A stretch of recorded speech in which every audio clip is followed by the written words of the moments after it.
Cleveland right now, that offense is really going to start the season. But then you look at the turnovers for the Lakers, 21 turnovers leading to 31 points for the Cavs. Yeah, I mean, Sam, you talked about the turnovers. I mean, when you look at, you turn the basketball over, and that's why I look at the Los Angeles Lakers. They have to find a way to stay locked in. Yeah, look at that pass right there. When you look at Cleveland defense, all of this stuff is creating opportunities for the Cavs to get out and get these shots. And right there, there's just a lack of defense. If you're going to switch, you got to get up. Right here, this pass right here, trying to feed the ball to LeBron on the post from the top. That's just a lazy pass. What is AD thinking about? The Lakers must have been hanging out in Cleveland because that wasn't the case. Again, leads to another fast break three. Here's LeBron again. Look at the zone defense they're playing, LeBron. You cannot throw a skip pass over zone defense, which again gets Cleveland out of transition, which is something you can tell they're trying to do this year. Get out and play with pace, and they have to. Smitty's point earlier.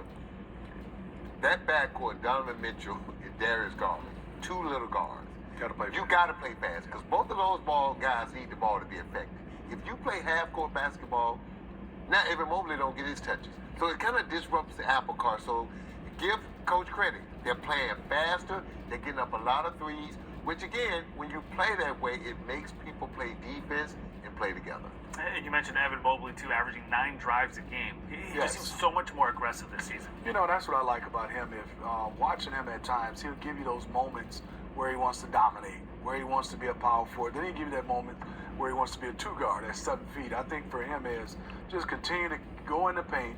Obviously, if you got it going, he's one of those guys that he got to feature a little bit more. But Garland and I think also Donovan Mitchell, this is their second season playing together. I think they will get better now, being able to find his spots. Jared Allen's the key to me, but I think also Karis LeVert coming off the bench because he's a bigger guard. They're going to need him. He's played well, averaging about 12, but shooting 69 and 66 from three. You mentioned on the flip side, talked about Bronny James. What a cool moment for him getting his first bucket in the NBA in Cleveland. Obviously home for him for a long time. Let's hear from LeBron and Bronny on a pretty proud moment for the family. Yeah, it was just a dream come true for me. Felt really good. After the fact, I was still in game mode when I hit the shot, so I didn't really acknowledge it while I was playing. But yeah, it felt good after. He's better than I would have been in that situation. 20,000 fans screaming my name to get in the game, and they wanted me to be in the game. And the roles reversed. I don't know if I would have been able to handle it. So just commend him on his composure, the way he approaches, not only the game but just approach life in general. And to see him get his first NBA basket in this arena where he grew up, not too far away from here. That's an unbelievable moment. Unbelievable moment for him. First of all, for our family, it's just pretty cool to be a part of it. Like you mentioned, Coach, I mean, this is just so cool. And you just have to look at this at a human perspective, too. This story, I know a lot of people talk about LeBron, the whole thing, but this is such a cool story. Man, this is America. Yeah. If you want to start talking about nepotism, man, come on, man. I mean, where are we not going to look? At the end of the day, it is a good story.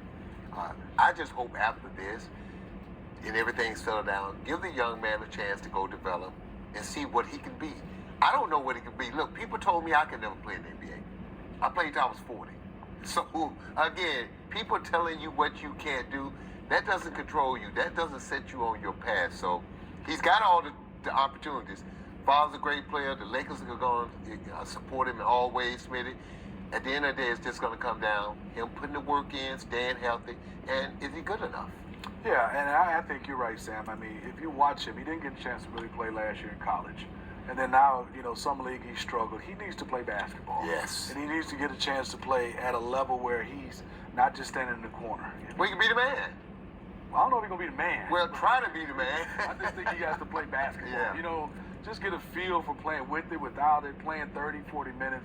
The G League will do him some good going down there. And I want to see him at the point guard position. He is not a two guard. He's 6 feet to 6'1".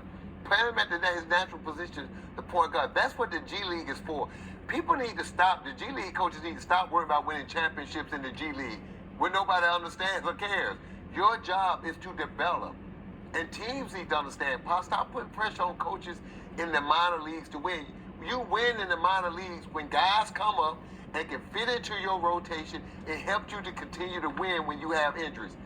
Not winning championships in the G League, not playing the developing guys. That's a great point.